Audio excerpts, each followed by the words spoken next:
Good evening. And here we have one of what I would probably hope are going to be many PES 2018 videos. I just thought I would probably start this one, seeing as we'll probably be able to embed this into quite a lot of our teams. A little tactics tutorial, because I think it was one thing, especially with the introduction in PES 2017 of the fluid formation, something that we've benefited from when either I've played on my own or when we've actually played as a group. So it's probably something that's really good to put in place, get an understanding of, and then you can actually just, as I'm about to do now, save all manner of different versions of it, or at least three, um, in which you can obviously have different formations in itself, but we'll go through that now. So as you can see, I'm just about to have a game with Inter against AC Milan. And the first thing that I wanted to go through are the positions of the particular players. Now, frustratingly, when you actually start, it doesn't tell you the preference. So even if you set this person and as you can see there, if he's already set as a second striker, you ought to be able to tell that he's not in his best position.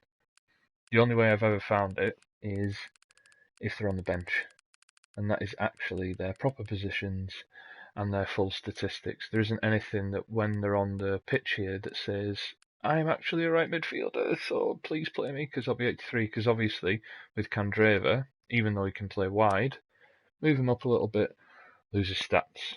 It's a little bit silly, but I mean, it's been like this for a few years now as well. I think there should still be an easier way of being able to highlight what their most preferred position is. And then, as we can see, if we move him back down to right midfield, he goes back up to 83. And the same with this. This obviously gives you the option when they're in that particular position. So Ever Banega here, for example, if you put him down to central midfield, he'll go down to 80. And the same with like Kondogbia, as much as you would think, he's an anchorman defensive midfielder. No, he's actually, his default position on this is a central midfielder. Granted, you can still play them, as you can see here, relatively deep. You should be able to see when you actually hold them down. There you can actually see the position that he can adopt as a central midfielder. I didn't think you could go as far as that. There you go. No, you can't. See. So there you see when you start drifting into the areas. Can't obviously be a central midfielder in there, but he can be a central midfielder more or less anywhere else. So I think that's really important, especially when you're making substitutes as well. As much as it becomes slightly pedantic, if you're going to bring Candreva off for Martin, say for instance, because he's quick, you want to replace him with a bit of pace, so he goes garbage. So even when you're halfway through a game or there's 20 minutes left, probably best to put him in his position where he's best suited and make sure he's actually selected for his right position as well. It makes a massive difference because there can be a leeway of like 5 on the statistics, one way or the other. So let's just put it back to how we had it before. So that more or less explains the positions. You'll probably find when you're playing in friendlies anyway that hopefully the best starting 11 will be available to you. Secondly, what I wanted to go through was the fluid formation, and for that we have to go to the preset tactics selection, go down to fluid formation, which when you start on the formation screen will actually be off. So you want to set it to on, and this gives you the option to set your formation when the team is at kickoff. As you can see, just underneath the Inter badge, you've got preset tactics, and it's saying there that this is the team, how it's set up at kickoff. And if you use your right stick and just go to the right, that shows you when they're in possession. And as you can see, I've padded out the midfield a little bit more so that when we're on the ball, I've got like quite a nice little triangle, a little bit of a skewed triangle really. But I've got Kondogbia holding in there a little bit more, Jean Mario a little bit further forward, and Evan Manega almost acting as a number 10. Perisic and Candreva a little bit wider. The one thing that it really benefits from is when you're out of possession, so flick the right stick along again, and you'll see that when you're out of possession, so when you're defending, you can really drop in. Now, I know you're going to say that's almost a little bit contradictory because if we go back to when you're out of possession, Perisic drops down and people aren't necessarily, well, it doesn't really matter because you're not going to be defending all that, and his defensive capabilities aren't necessarily going to be diminished because he's not a defender anyway, and those people are in those defensive positions, so it's not necessarily going to matter. But I found, especially on the last game, especially if you're playing with about 4 people on the same team, it really helps because it means that you're not usually caught short half of the time as well.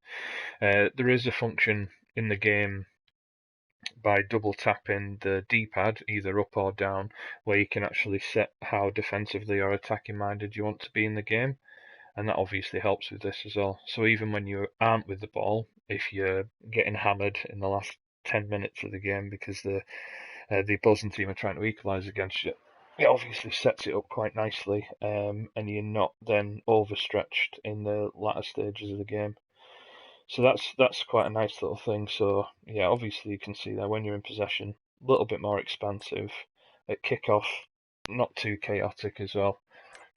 And then when you're out of possession. So 3 different types of formations then, just to play on the same ones as well. But always remember to go right the way down, preset tactics and fluid formation, and switch it on, and then that gives you the variation within the formation that you already have as well.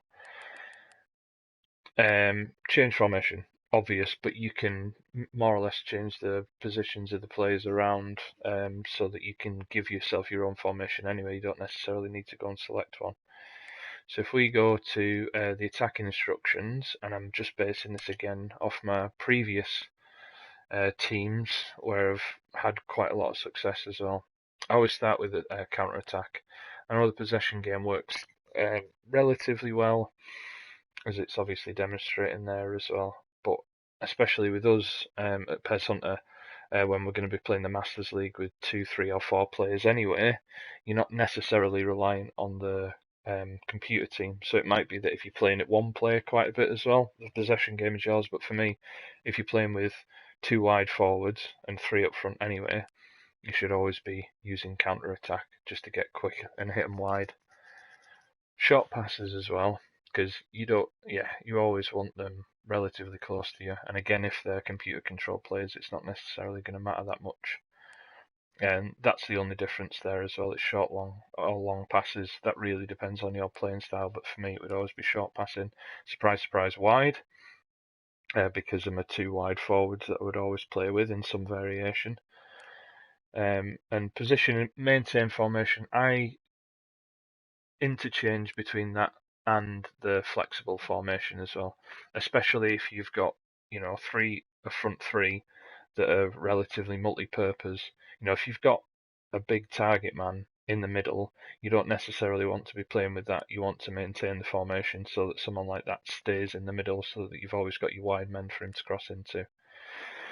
Support range as well is relatively self-explanatory, and if you slide it along, it'll obviously show you there that players are a little bit further away from you when you've got the ball, or you can bring them right in so that you've always got a 2-yard pass. But for me, I think in and around 4 bars is where I've had it in the past. Defensive instructions as well. Frontline pressure for me is the one out of all-out defence that is a little less chaotic as well, and means that your players aren't necessarily just absolutely knackered come like the 70th minute. That the majority of your players, especially your defenders, don't necessarily need to be substituted. You're obviously going to get to the point where your attacking players are knackered anyway near the end of the game, and I'm always usually having to substitute them. But for me, frontline pressure is absolutely fine. The containment area as well. It's probably how you play, but for me, I would always have my defence compacting in the middle just so that they're not stretched. But you can set it to wide as well. But for me, it would always be through the middle. And again, the aggressive stance doesn't necessarily, and as you can see there, it says first defender will move in and close down opposition attackers trying to win the ball back. That for me is pretty key, especially if you can get your AI to do that as well. But for me, I would always play with that. Not overcommit. I don't mind doing it with the strikers, but not with the midfielders as well. Defensive line again, relatively self-explanatory. I think in and around there, which is more or less, I haven't got a ruler, which is almost like the centre point between the halfway line and the 18-yard line. You don't really want to be sat too far deep because you're just going to invite pressure on, especially when you're playing against the better teams as well. So I think in and around there is perfect. There we go. Compactness as well. You don't necessarily want to be too expansive. You're going to leave gaps really in the middle. I know you would think that you're covering quite a lot more areas, but for me, that's going to drift players out of position a little bit more. So again, I would be tempted to do that. And again, as you can see, we slide in very tight. I mean, if you're playing against a team that you know, if you can actually be bothered doing this every game, I'm not sure everyone will be. For me, it's something you would just set up and be able to adopt throughout your teams in the Masters League or my club. But I think there or thereabouts is just ideal. You know, not everyone's a little bit cuddly tight to each other, but maintaining all of the different areas of the pitch. Now, advanced instructions, I know there was at least one of these elements that worked perfectly for me the last time that I used it. So we'll go through these. And these are when you start on the L2 button. And as you can see there by the indication of them, it's L2 and up, L2 and down, L2 and left, and L2 and right. And you hold L2 and press any of those corresponding directions on the D-pad to have them on or off. And you'll see that when you're on the match screen as well, if it's highlighted in red or off, that'll tell you whether it's on. So you could have them all on, or if it's the particular sort of advanced instruction that you don't want to be using all the time as well, you can just keep flitting between. Because that's a bit of a pain in the backside, you maybe want to be able to use tactics that you can just leave on the majority of the time. So these are a small variation on the ones that I used last time, but for me, if you're playing 4-3-3, the hug the touchline is great. I think that overemphasises the fact that your fullbacks are going to stay wide and the people in central midfield will. I've never had it where it's affected the people in the central because I wouldn't necessarily have it on all the time as well, but that isn't the case. It really helps for your wide forwards because they basically stick to the touchline. So when you've got the ball in the middle of the park, diagonal balls are just a dream because the defensive fullbacks don't necessarily track them right close to the touchline. So you can use the diagonal balls quite well. And then the other one I use is wing rotation as well. So that obviously means you can have your overlapping central midfielders. So you have either your wingers or anyone else coming into the touchline, but you'll have your AI make and run. Again, not too much of an emphasis if you're playing co-op on Masters League as well, but there is going to be the odd computer control player that will actually go in behind like that as well. That works great. If we go through some of the other ones as well, obviously, false wing is quite nice as well, where you'll usually get one of your fullbacks or central midfielders to go down the line, and get your winger to come inside as well. So that's again sort of stepping out of the frame of the maintaining formation, but working well to get other players down the touchline. You can actually set players if you want to set players to be more defensive.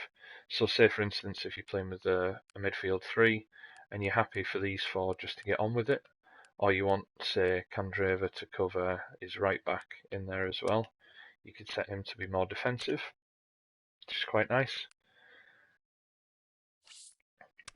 What do we have it on? And then yeah, attacking fullbacks, it's relatively self-explanatory as well. The wingers will actually move into the middle as well, so you'll get quite nice overlapping as well. I've used that quite a few times, and again, that's probably just personal preference. If you've got two fullbacks that are almost as good as you, if you end up signing Roberto Carlos from the classic team, or Danny Rose or somebody like that who's gunning down Kyle Walker who can't necessarily defend but can maybe go forward a little bit more, that's maybe the one for you.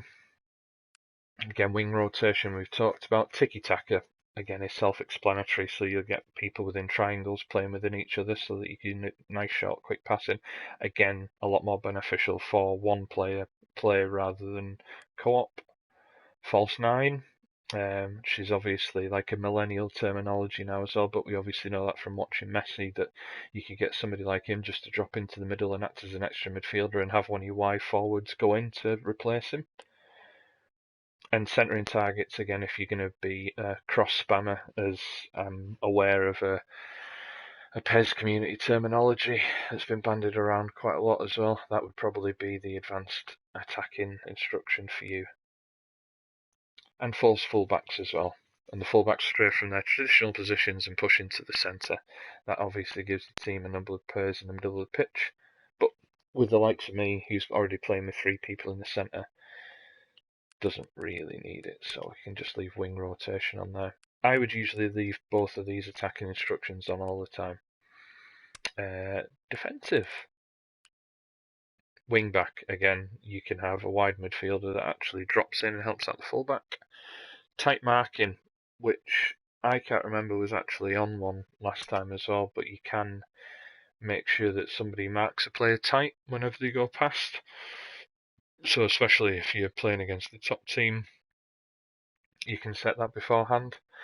But again, that just becomes a little bit hard work, really, doesn't it? Because you would theoretically need to assign it. I don't know whether if you assigned this, it would actually stay with the forward of every team that you play against.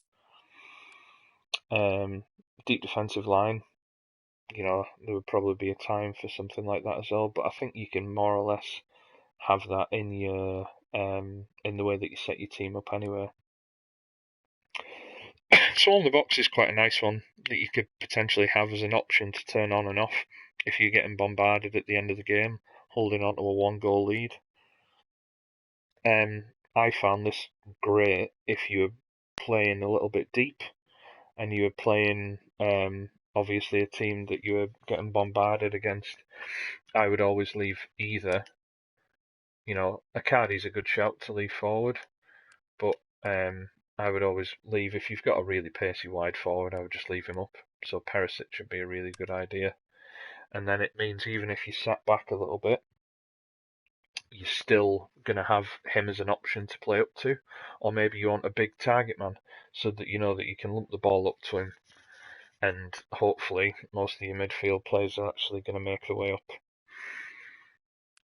So now that I've obviously got counter target on, I don't tend to use another one because it just becomes a little bit confused. And as much as you're trying to actually play and enjoy the game, you're not going to want to be changing top tactics on and off. But obviously, Gegenpress is an example of one of those that you can use if you just want to do some close pressing high up the pitch. So that's advanced instructions. Mark settings, again, it's not necessarily one that I would use, and I don't really think is that beneficial unless you actually want to go through and set up who each player is going to individually mark during the game. Obviously, if you've got something that you can nullify, but if it's something that you obviously need to do in every single game as well, it's going to be quite time consuming. I wouldn't really necessarily see the benefit of that. And we've gone through the lineup as well. I mean, another thing, especially if you're going to be playing in the Masters League, is to make sure that you've got your your captain. That's obviously a personal preference as well, but all of your free kick takers as well. Um, or I would always make sure that whoever that free kick taker 2 is somebody with really good shooting stats. That doesn't necessarily highlight itself here because you could potentially be laying it off for the person who's who's the free kick taker 2. I would usually do that nice little layoff, so it's not necessarily important whether they've got good free kick stats or not. Yeah, always have whoever the littlest guy is with decent stats, I would say, or unless there's somebody that's just incredible. Penalty taker as well. I would always usually side towards my centre forward with that sort of thing as well. That's quite handy for corners and if you're going to go all out attack at the end of the game. So as I mentioned previously, if you've got the D-pad that you can double tap up or down to change the attacking or defensive bias of your team as well, you can do this. And if you pull it on full out attack, you'll notice that this centre back that you actually have highlighted here will join the attackers. He'll also be there He'll also be there at corners and set pieces as well. Yeah, so I think that more or less sets it. Support settings is if you kind of want the computer to do everything for you, whether you want them to do your lineup for you, switch the preset tactics and everything like that. But for me, you can probably set up a base layer of tactics that you don't necessarily need to change every game, and you can just have at your disposal. But do remember to actually save it. Right, well, I hope you enjoyed this tutorial video. I'll probably be going on to play a couple of games and stream that later on. But for now, that is everything. Please remember to comment underneath if I'm missing anything, because I'm sure there are a million things that we could do in tactics. And do like and share and subscribe to the channel. Take it easy and actually play PES yourself now with these incredible instructions in your mind. Take care.